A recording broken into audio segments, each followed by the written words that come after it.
Salam, hər vaxtınız xeyir olsun əziz futbol vəskarları. Bugün Amerika Birləşmiş Ştatlarının Houston şəhərindəki Houston Stadiuma bağlanırıq və bugün 2026 Dünya Çempionatının 16'da bir final mərhələsinin oyunu, Braziliya və Yaponiya komandaları üzbəüz gələcəklər.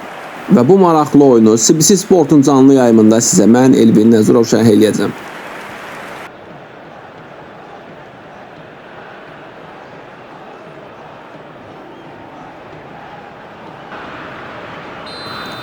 Və hakimin fiti ilə Braziliya və Yaponiya komandalarının oyunu başlayır.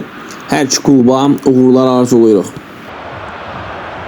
Paketa Braziliyanın və siz deyə bilərik. Bruno Guimaraes João Pedro ilə oynadı. Pedro zərbə endirə bilər.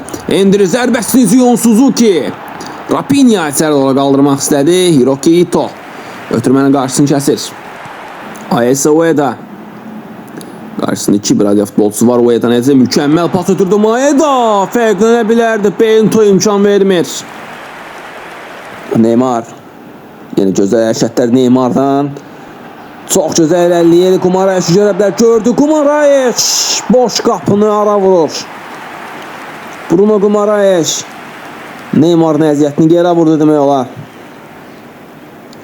Neymar çox gözəl irəliləyirdi burada. Gözəl gördü Bruno Guimaraes ama demək olar boş qapı deyərdim ona, çünki çox boşluqdaydı və qapıya çox yaxın idi Bruno. Bir də Braziliyalılar bu dəqiqələrdə daha fəaldılar və daha yaxşı hücum qurmağa çalışırlar. Danilo'nun zərbəsi gəlir. Çox boşluqda qalmışdı Danilo. Nakamura. Maeda ilə oynadı. Magales topu aldı, yenidən itirdi. Nakamura ilə oynadılar. Nakamura və Ayesa Ueda hesab açır. Braziliya 0, Yaponiya 1. Hücum eləyən tərəf Braziliya idi, amma daha dəqiq oynayan tərəf Yaponiya oldu. Vurmayana vurarlar. Çox şans əldən verdi Braziliya komandası və sonda fərqlənən Yaponlar olur. 1-0. Və Braziliya bundan sonra daha dəqiq oynamalıdır.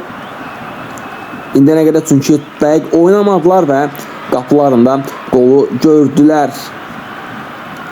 Nakamura da təbii ki Yaponiyanın ən fəal isimlərindən biridir və burada da asistini eləyir.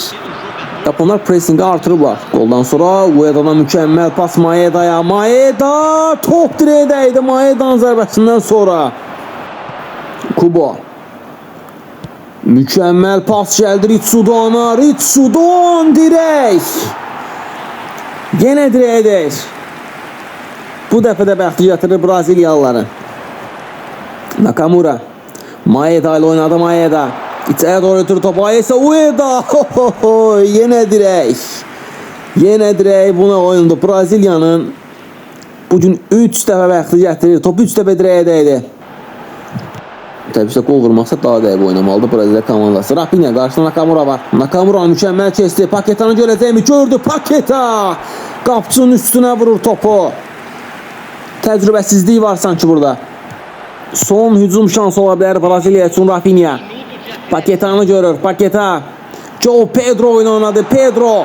Watanabe'ni geride koyur João Pedro. Neyi vura bilmədi João Pedro və Braziliyanın bax bu dəqiq oynaya bilməməkləri onları bugün məğlubiyyətə sürüklədi və Braziliya artıq 16'da 1 final mərhələsində 2026 Dünya Çempionatından məğlub kimi ayrılır və Yaponiya 1-0 qalib gələrək yoluna davam eləyəcək və biz burada reportajımızı sonlandırırıq.